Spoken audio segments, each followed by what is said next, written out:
Welcome to explorer mister Chen. So ఈరోజు మనము ఒక కొత్త ప్లేస్కి ఎక్స్ప్లోరింగ్కి అయితే వెళ్తున్నాం. సో ప్రస్తుతం అయితే విజయవాడ హైదరాబాద్ వెళ్ళే ఎక్స్ప్రెస్ హైవేని దాటుకొని అయితే ముందుకైతే వెళ్తున్నాం. మీకు లొకేషన్ అయితే చూపిస్తాను. మార్గ మధ్యంలో 7 స్టార్ హోటల్ అనేది ఒకటి ఉంటుంది హైవే రూట్లోనే. సో ఇది కొంచెం ఫేమస్ ఇక్కడ మధ్యలో. హైవే రూట్లో ఆగే వాళ్ళు చాలా వరకు బీభత్సంగా ఇక్కడికి వెళ్తారు. ఇక్కడ ఆల్మోస్ట్ అన్ని వెరైటీస్ ఆఫ్ ఫుడ్స్ అయితే ఉంటాయి. కొంచెం ఎక్స్పెన్సివ్. మీరు వెళ్ళాలి తినాలి అనుకుంటే డెఫినెట్గా అయితే వెళ్ళండి. బస్సెస్ వాటికి ఎలక్ట్రిక్ ఛార్జ్. సో ఇది మొత్తానికైతే మనం ఇలా అయితే ఈ 7 స్టార్ హోటల్ ఇట్లా దాటుకొని అయితే వెళ్ళాలి. ఇక మనం పోయే లొకేషన్ అయితే చూపిస్తున్నా. సో ఇది department of tourism. You are at the history temple, 3 kilometres to పిల్లలు మరి. సో ఒకసారి చూడండి, this is the location. Okay, so let's go. చిన్న చేపలు పడుతున్నారు. ఇలా ఉంటుంది రూట్. తాటికల్లు కోసం ఇది ఇక్కడ కనిపించే అడ్డ ఫేమస్ అన్నమాట.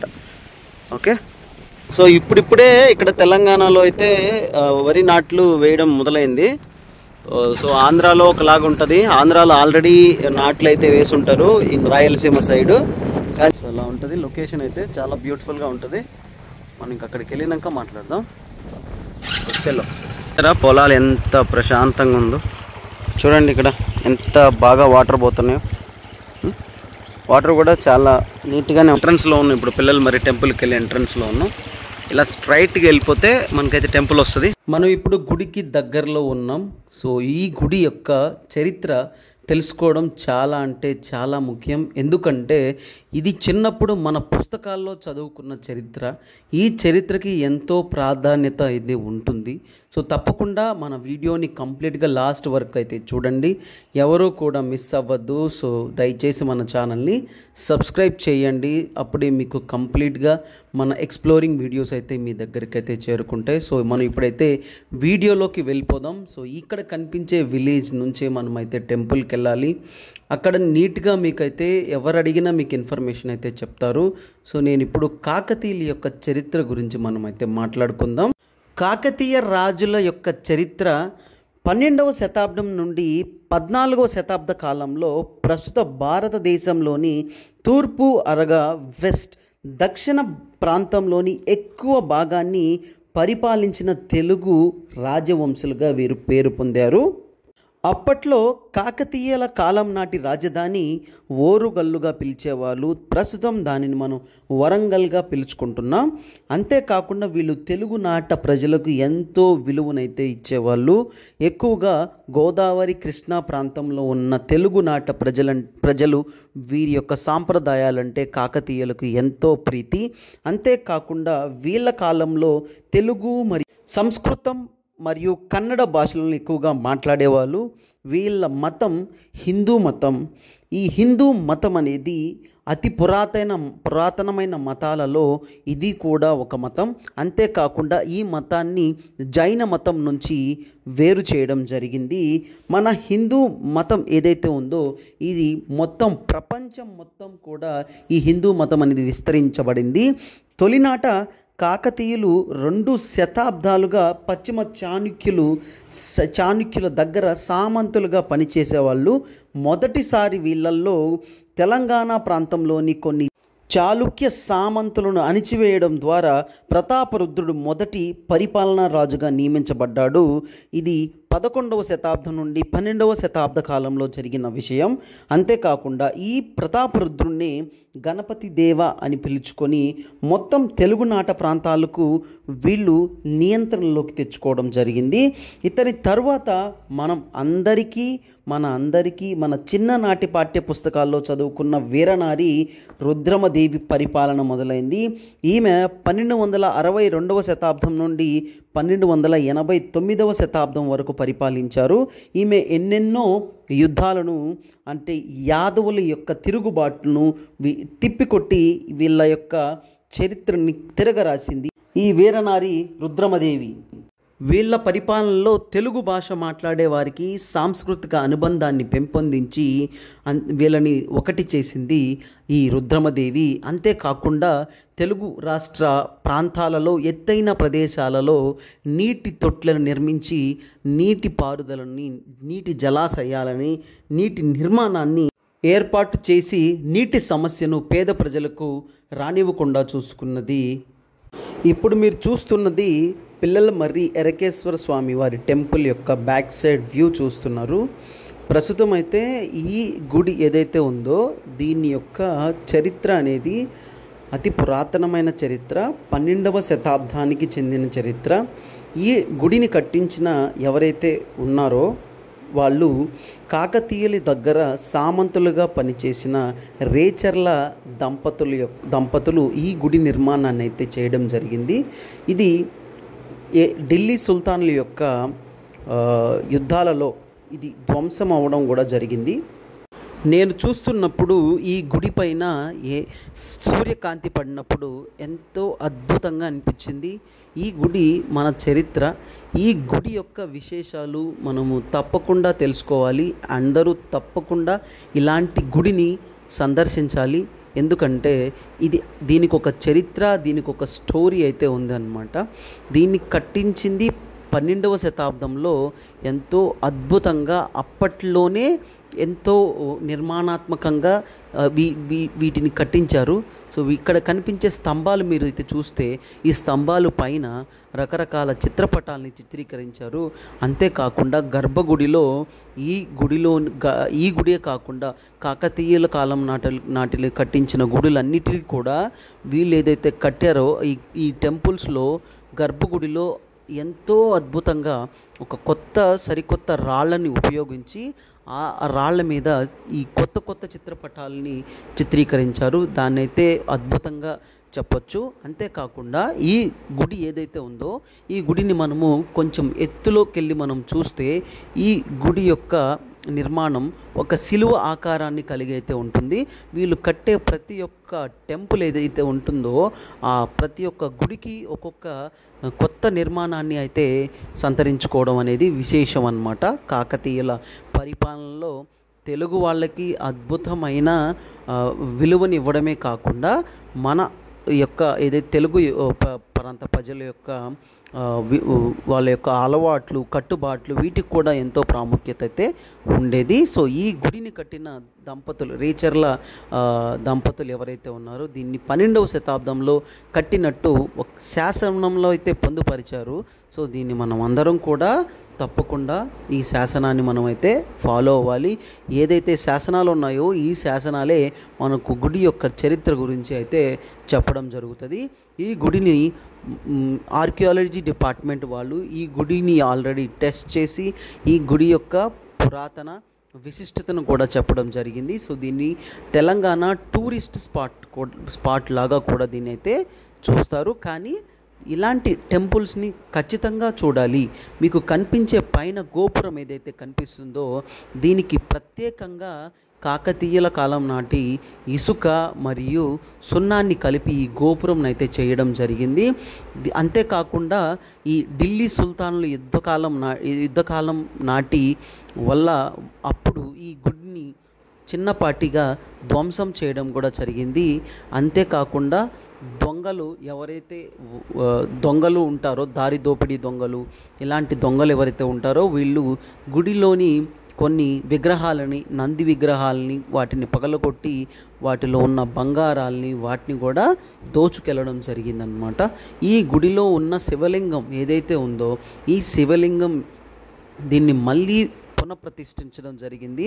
మీరు చూస్తే ఆ శివలింగం కొంచెం కొద్దిగా పక్కకి ఒరిగినట్టయితే కనిపిస్తూ ఉంటుందన్నమాట. మీరు చూసేది ఇప్పుడు గర్భగుడి లోపల ఉన్న వీడియో చూస్తున్నారు. సో మీకు కనిపిస్తున్న స్తంభాలు చూసారా ఎంత అద్భుతంగా అయితే దీన్ని చెక్కారనేది మన కళ్ళతో చూస్తే తప్ప వీటిని మనము నమ్మలేము, అంత అద్భుతంగా అయితే చెక్కారు. ఇక్కడున్న ఎవరైతే లోకల్ పీపుల్ ఎవరైతే ఉంటారో వీళ్ళకి వీటిని రోజు చూడడం వల్ల వీటి యొక్క విశిష్టతను వీళ్ళకి తెలియకపోవచ్చు. కానీ మనం ఎక్కడెక్కడో ఉన్న మన చరిత్రను తప్పకుండా మనం తెలుసుకొని తీరాలి. మీకు కనిపిస్తున్న ఈ శివలింగం చూసారా, పక్కకి ఒరిగినట్టు మనకు కనిపిస్తుంది. దీన్ని మళ్ళీ ప్రతిష్టాపన చేశారు కాబట్టి మీకైతే అలా కనిపిస్తుంది. దీన్ని ఢిల్లీ సుల్తాన్లు మన చరిత్రని తుడిచిపెట్టడం కోసం ఎంతో పాటుపడ్డారు. కానీ మన వీరనారి, మన తెలుగు పౌరుషం కలిగిన మన నాయకులు వాళ్ళంతా యుద్ధం చేసి వాళ్ళని తిప్పికొట్టి పంపించడం జరిగిందనమాట.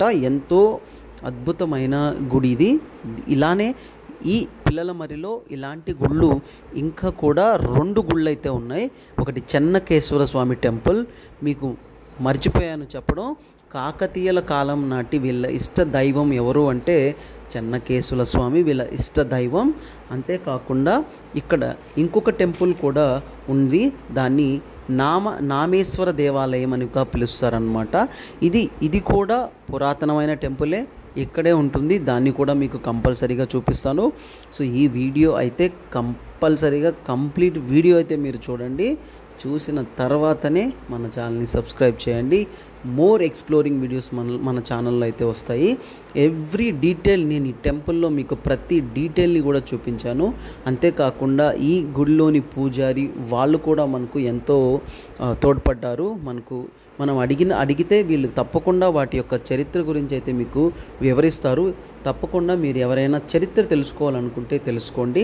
మీకు అక్కడ కనిపించారా, గుమ్మం దగ్గర ఎలాంటి చిత్రపటాలని చిత్రీకరించారో, డ్యాన్స్ వేస్తున్నట్టుగా నాట్యం ప్రదర్శిస్తున్నట్టు చిత్రాలని ప్రదర్శించడం జరిగింది. నేనైతే చూడగానే, అసలు ఇంత దగ్గర నుంచి చూడగానే మనమైతే తన్మయానికి లోన్ అవుతాం. అంటే ఎంతో అద్భుతమైన ఫీలింగ్ని మనమైతే పొందుతామన్నమాట. సో నేనైతే ఈ గుడిని కంప్లీట్గా ఎక్స్ప్లోర్ చేశాను. అంతేకాకుండా ఇంకొక 2 గుళ్ళు కూడా మనమైతే ఎక్స్ప్లోర్ చేయడం జరిగింది. తప్పకుండా ఛానల్ని సబ్స్క్రైబ్ చేయండి. మోర్ ఎక్స్ప్లోరింగ్ వీడియోస్ మన ఛానల్లో అయితే వస్తాయి. నాకైతే ఈ గుడిలో చాలా ప్రశాంతంగా అనిపించింది.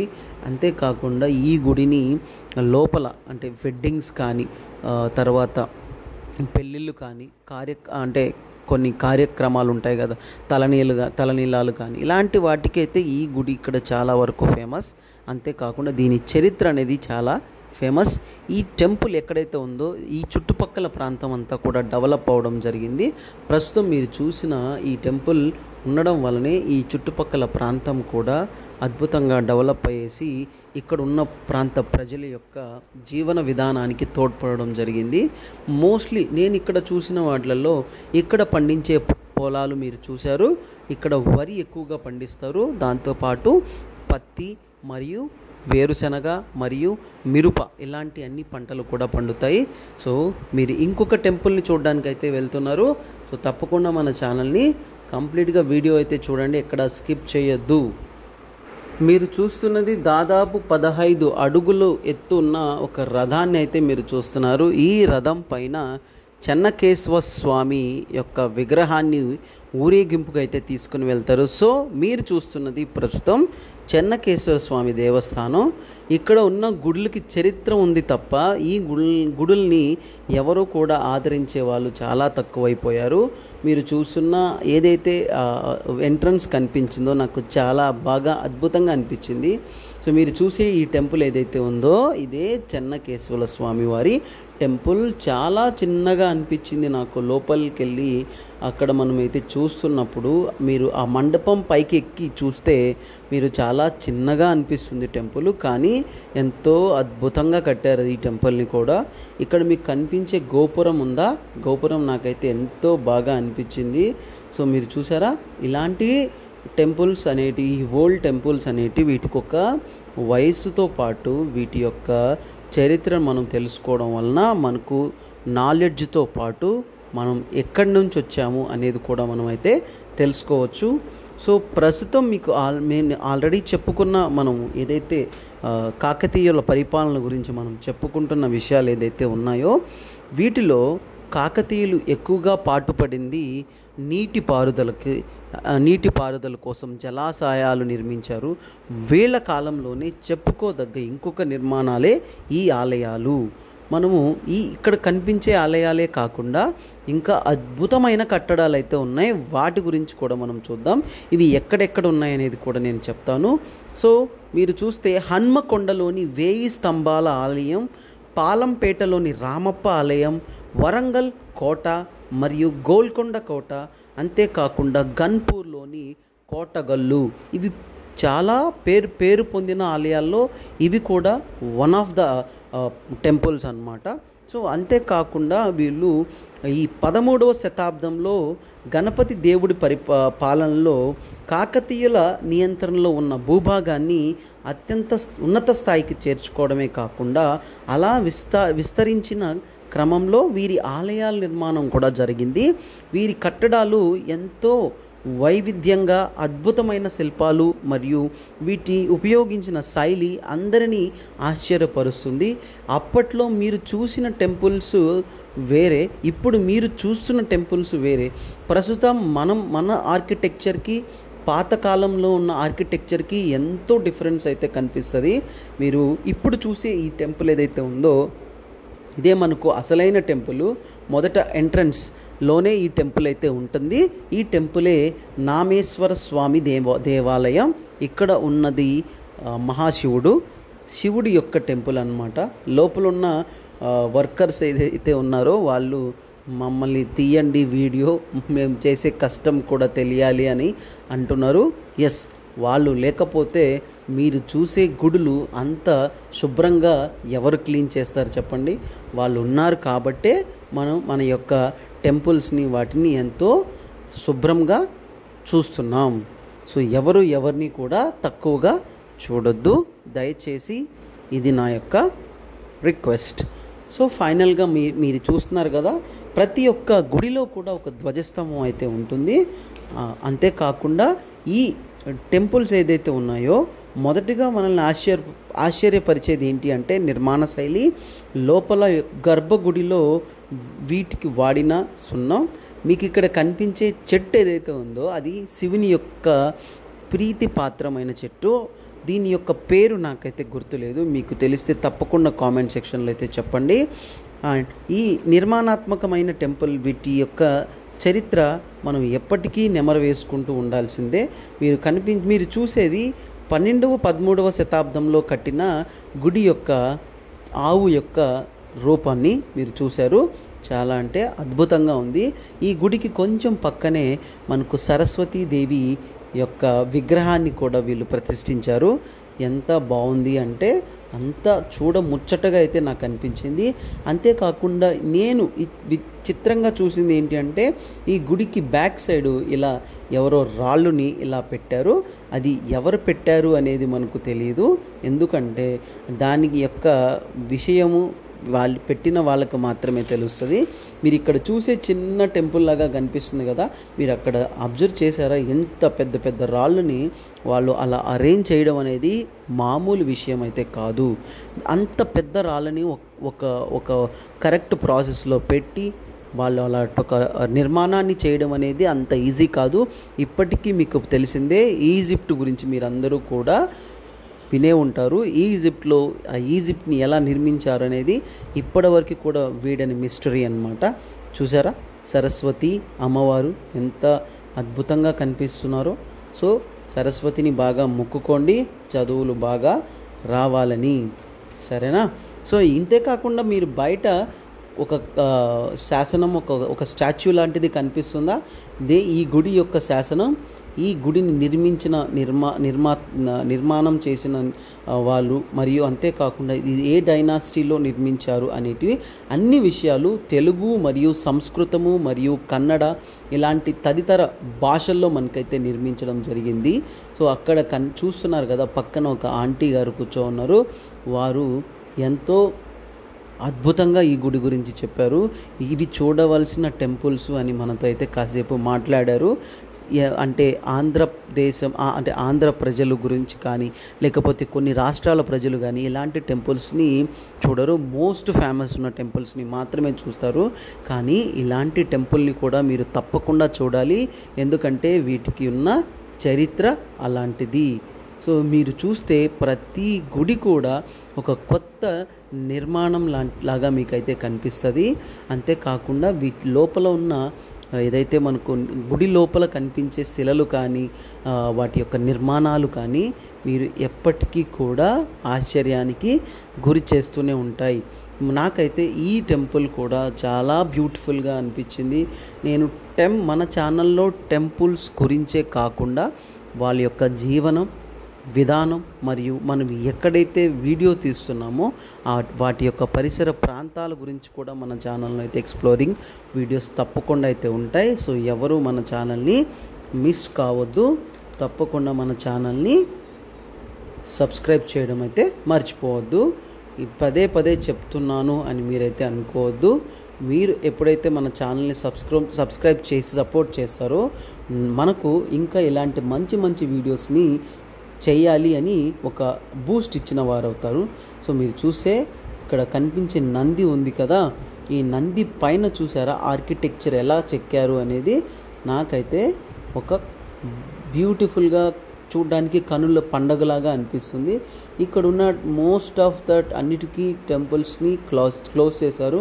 నేను వచ్చింది సండే వచ్చాను, అందువలన వీటిని ఇలా క్లోజ్ చేశారు. మోస్ట్ ఆఫ్ ద టెంపుల్స్ అని కొన్ని టెంపుల్స్ తప్ప మన దేశంలో ఉన్న చాలా అతి పురాతనమైన టెంపుల్స్ అన్నీ కూడా ఈ గుళ్ళు పూజలకి నోచుకోలేకపోతున్నాయి, అంటే రోజు జరిగే పూజలకు నోచుకోలేకపోతున్నాయి అన్నమాట. ఈ టెంపుల్లో స్తంభాలు మీరు అబ్జర్వ్ చేశారా? ఎన్ని స్తంభాలు కనిపిస్తున్నాయో మీకు. ఇన్ని స్తంభాలని ఇలా కొత్త స్ట్రక్చర్స్తో నిర్మించి ఇలా కట్టడం అనేది ఒక్క కాకతీయులకి మాత్రమే జరిగే పని. ఇక్కడ చూస్తే ఒక్క నంది యొక్క మూతిని ఎవరో అయితే విరిచేయడం జరిగింది. నేనైతే దుండగులు అని అనుకుంటున్నాను. ఇక్కడ మీరు ప్రత్యేకమైన పూజలు కూడా చేసుకోవచ్చు, మీకు ఎలాంటి ఆంక్షలు ఉండవు.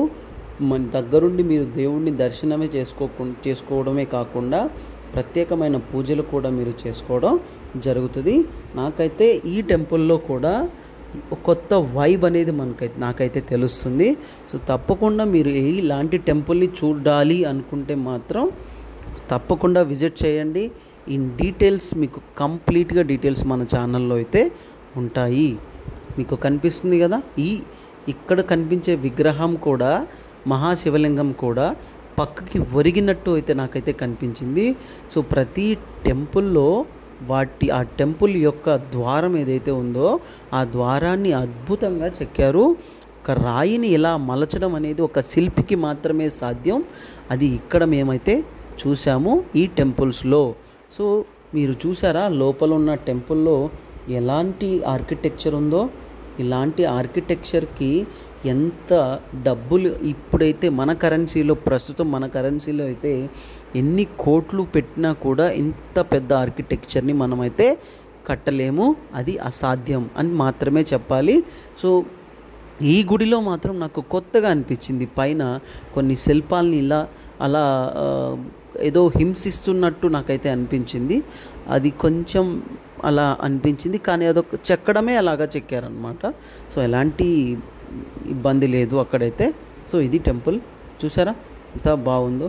సో ఫైనల్గా మనమైతే మన ఛానల్లో ఈరోజు ఒక మంచి వీడియో అయితే చేశాను, ఒక సాటిస్ఫాక్షన్ అయితే నాకైతే వచ్చింది. సో అంతేకాకుండా ఈ పిల్లల మర్రిలో 3 అతి పురాతనమైన గుడులు ఉండడం అనేది ఎంతో చెప్పుకోదగ్గ విశేషం అన్నమాట. సో ఇది ఈరోజు అయితే మనం చూపించిన వీడియో. సో తప్పకుండా మళ్ళీ మంచి ఎక్స్ప్లోరింగ్ వీడియో అయితే మీ ముందుకు వస్తాను. ఇది మన చరిత్ర తెలుసుకోవడంలో ఎలాంటి తప్పు లేదు, అలాగే వాళ్ళ యొక్క జీవన విధానాన్ని తెలుసుకోవడంలో కూడా ఎలాంటి తప్పు లేదు. మీకు ఇక్కడ కనిపించే బండ చూసారా ఎంత పెద్దగా ఉందో, ఇది కరెక్ట్గా సెంటర్కి అయితే ఉంది. ఇది మీకు ఫైనల్గా చూపిస్తున్నా కదా, ఇది మన మహాశివలింగం, వాటి యొక్క స్ట్రక్చరు.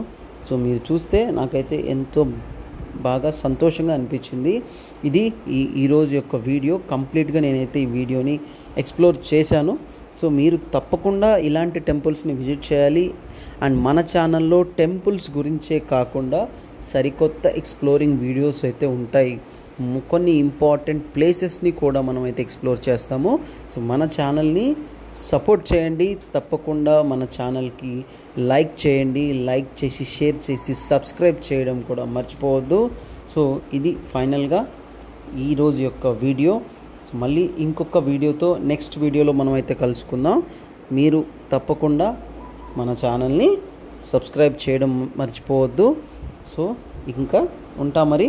సో నెక్స్ట్ వీడియోతో కలుసుకుందాం. Okay, bye.